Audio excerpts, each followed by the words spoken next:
Local creativity and culture take center stage as St. Lucia steps up in celebrating its 32nd anniversary of independence. The very best of St. Lucia is on display. Director of Culture will join us in putting the National Arts Festival in context and also talk a bit about the tribute to the icons.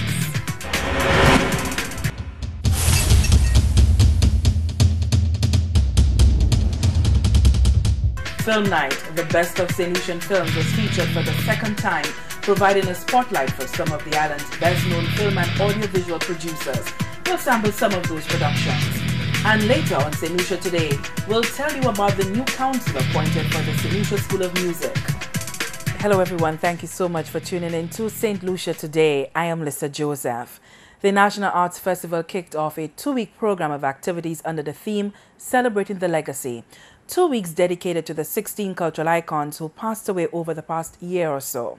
What we'll do is first give you a montage from the opening night, and then we'll be joined by Kennedy Booth Samuel, the Executive Director of the Cultural Development Foundation. These are some of the performances from opening night.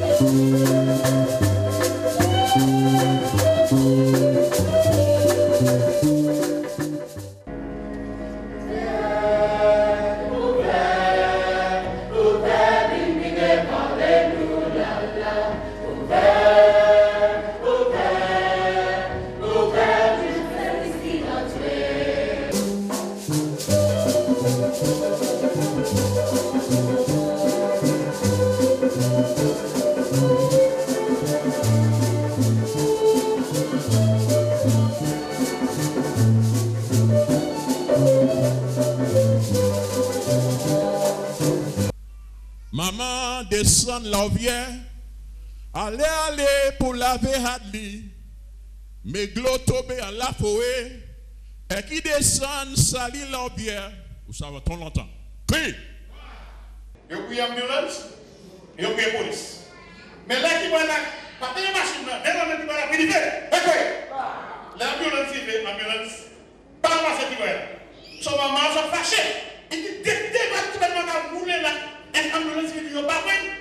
Là il derrière mon gars, conduit ambulance là. Il dit non, il est police fini avant. La police là il va derrière net il va là dit. Ça la police là fait. Police là mais nous il va là il dit you want the arrest of the firearms.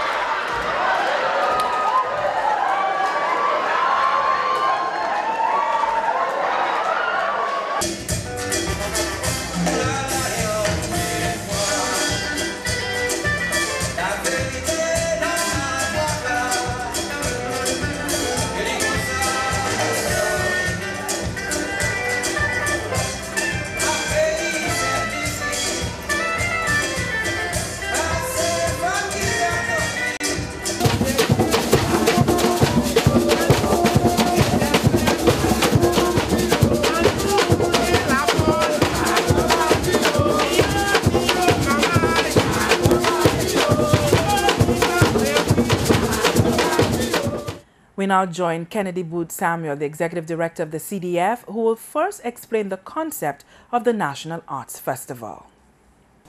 Well, at this time, we have organized it as part of a broader strategy of rejuvenating the arts in St. Lucia. We are going on for many years neglecting one of our only resources, our creativity, our human creativity, and we have so much of it in St. Lucia. It hasn't been catered for adequately in the education system to nurture our people, and it is not being catered for in the economic processes in our country. It is ignored, and it is one of the places that can bring in a lot more of economic benefits, and that does bring in, even though we ignore it at formal levels, it does bring in, and so on. And with years of neglect like that, it brings a kind of a depression in the community. The producers do not have the strength to produce again. The public lose interest in engaging in the arts and so on, and the huge benefits that we get, spiritual, educational and otherwise, from our engagement in the arts. The community is losing it.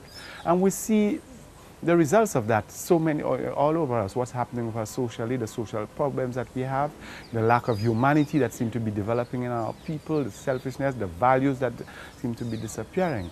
So it's very important and strategic for our development at that time that we find some kind of way to rejuvenate the arts in St. Lucia, both the production of the arts and the engagement of our people with the arts, making the arts a part of their lives. And that is where the National Arts Festival, an annual National Arts Festival, comes in.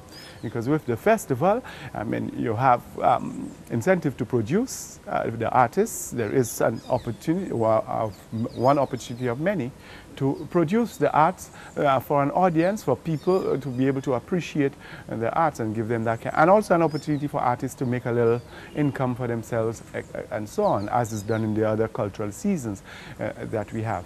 But it's also an opportunity that forces the community to engage the arts. It's there in your face. Come out, come support it, come see what we are becoming, come see what we are turning into. So it provides this opportunity for the engagement with the arts. It was a time of celebration, a time of remembrance, an encapsulation of culture and heritage, St. Lucia's legacy. The 2011 National Arts Festival opening night showcased the best of local talent in a tribute to fallen cultural icons. Among them, founding member of the Sicilian race, Petronilla de Turville. The group proudly performed her favorite folk songs.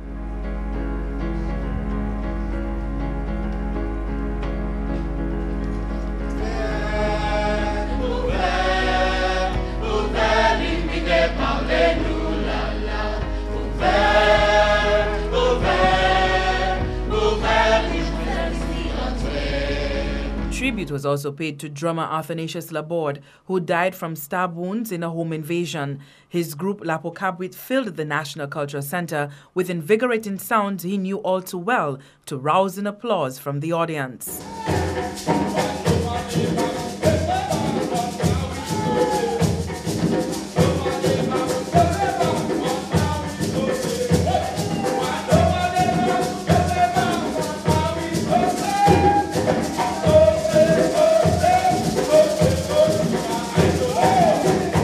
The National Arts Festival's opening night also featured Creole storytelling.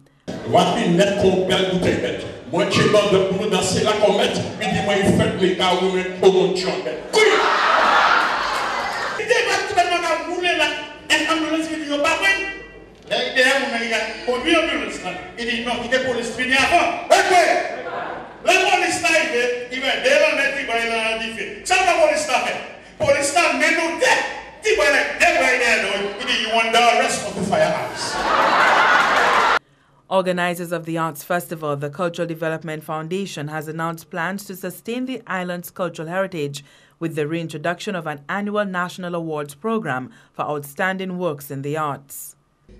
A process of ongoing monitoring and adjudication of artistic activities around the island throughout the year is being finalized for almost immediate implementation.